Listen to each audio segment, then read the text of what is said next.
સમિતિના પૂર્વ ચેરમેન શ્રી પરસોત્તમભાઈ મારવાડાએ વિકાસના કામોની પ્રતિક્રિયા આપી। મારું નામ પુરુષોત્તમ મારવાડા, પૂર્વ ચેરમેન જિલ્લા પંચાયત કચ્છ। આજે જ્યારે ગુજરાતમાં સ્થાનિક સ્વરાજ્યની ચૂંટણીઓ ચાલુ રહી છે ત્યારે માનનીય ગુજરાત પ્રદેશ ભારતીય જનતા પાર્ટીના પ્રમુખ શ્રી આદરણીય જગદીશભાઈ વિશ્વકર્માજી, તેમની સાથે આપણા કચ્છ જિલ્લાના ભારતીય જનતા પાર્ટીના પ્રમુખ શ્રી દેવજીભાઈ વચનજીના અધ્યક્ષસ્થાને કચ્છ જિલ્લામાં જ્યારે દરેક જગ્યાએ ભારતીય જનતા પાર્ટીના ઉમેદવારોની આપણે લિસ્ટ જાહેર થયું, એના પછી ફોર્મ ભરવાનું અત્યારે ચાલુ છે। આજે ફોર્મ ચકાસણી હતું।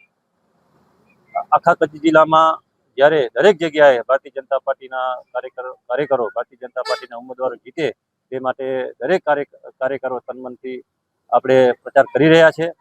માનનીય કચ્છ જિલ્લા આપણા શાસક શ્રી વિનોદભાઈ ચાવડા સાહેબ અને અબડાસા વિધાનસભાના લોકપ્રિય આપણા ધારાસભ્ય શ્રી પ્રદ્યુમનસિંહ જાડેજા સાહેબ અને અમારા અબડાસા તાલુકા ભારતીય જનતા પાર્ટીના પ્રમુખ શ્રી જયદીપસિંહ જાડેજા અને ઝોન પ્રભારી શ્રી આપણા જિલ્લાના મહામંત્રી હિતેશભાઈ ખંડોળ સાહેબ અને સૌ અબડાસા તાલુકા ભારતીય જનતા પાર્ટીના સૌ ઉમેદવારો, જે પાર્ટીએ જે ઉમેદવારો જાહેર કર્યા છે એનામાં અબડાસા આપણા તાલુકો જે છે એ ખૂબ રાજી છે, ખૂબ સક્ષમ છે અને પ્રજાના કામ કરી શકે એવા સૌ ઉમેદવારો છે। જ્યારે અબડાસાની વાત આવે ત્યારે આ ભારતીય જનતા પાર્ટીની રાજ્યની સરકાર હોય કે કેન્દ્ર સરકારની આપણે ભાજપની સરકાર હોય, એમના માધ્યમથી માનનીય જનપ્રતિનિધિઓ, શાસન સભ્ય આપણે વિનોદભાઈ ધારાસભ્ય શ્રી અને હમણાં જે તાલુકા જિલ્લાના જે આપણે જે ઉમેદવારો હતા સૌએ સાથે મળીને અબડાસાના વિકાસ માટે રાત દિવસ મહેનત કરી અનેકવિધ વિકાસના કામો કર્યા છે। ત્યારે આપણે અબડાસાની આપણે નલિયાની જ વાત કરીએ તો આપણે ક્યારેય અબડાસાની પ્રજાએ ક્યારેય વિચાર્યું ન હતું કે આપણે સરકારી કોલેજ મળશે।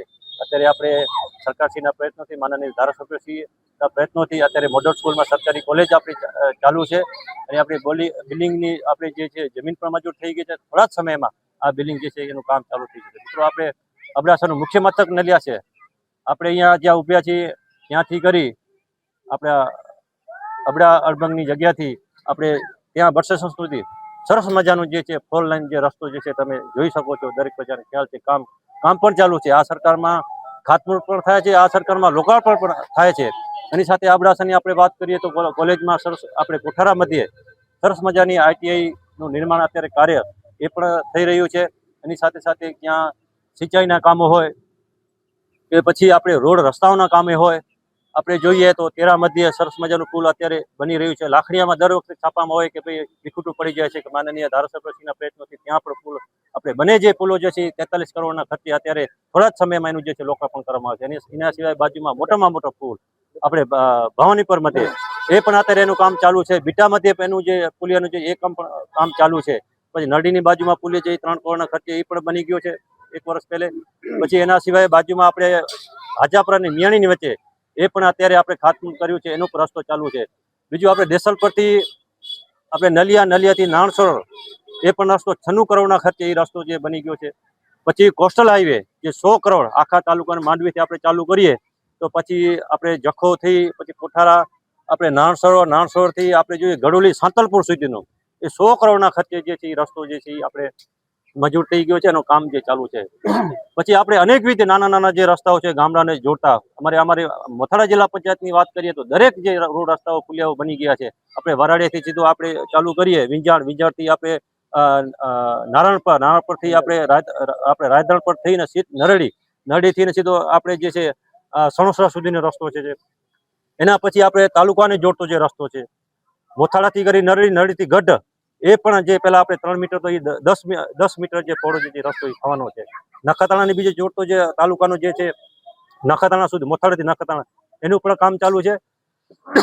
પછી અહીંયાથી આપણે વાત કરીએ તેરાથી કરીને નેત્રાથી રવાપર માતાના મઢ જવું હોય એ પણ રસ્તો જે છે એનું કામ ચાલુ છે। એના સિવાય આપણે અહીંયા આપણે રાપર આબડાથી આપણે વાત કરીએ તો માતાના મઢ સુધીનો એ પણ અત્યારે ખાતમુહૂર્ત થઈ જાય। સ્થાનિક લોકોની તમે સરસ મજાનો પ્રશ્ન કર્યો છે। અમારી સરકાર માનનીય ધારાસભ્ય શ્રી પ્રદ્યુમનસિંહ જાડેજા સાહેબ પણ આ સ્થાનિક લોકોને રોજગારી મળે એના માટે સરકારશ્રીના પણ 85% સ્થાનિક લોકોને રોજગારી આપવાનો એ પણ પરિપત્ર છે। અને આ પરિપત્રના અનુસંધાને અમારા જે તાલુકાના જે પ્રમુખ છે જયદીશસિંહ જાડેજા, ધારાસભ્યશ્રી, સંસદ સભ્યશ્રી, માનનીય અધ્યક્ષશ્રી જિલ્લાના દેવજીભાઈ સૌ અમે સાથે મળીને વહીવટીતંત્રને એના માટે પણ ધ્યાન દોર્યું છે।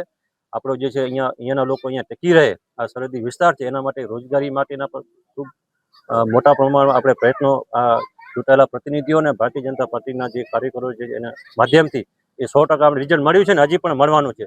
ને બીજું પશુપાલનમાં પણ આપણે જોઈએ છીએ સરહદ ડેરીના માધ્યમથી અહીંયા જે છે દરેક લોકોને દરેક પરિવારમાં એની પર રોજીરોટી અત્યારે અહીંયા મળી રહી છે.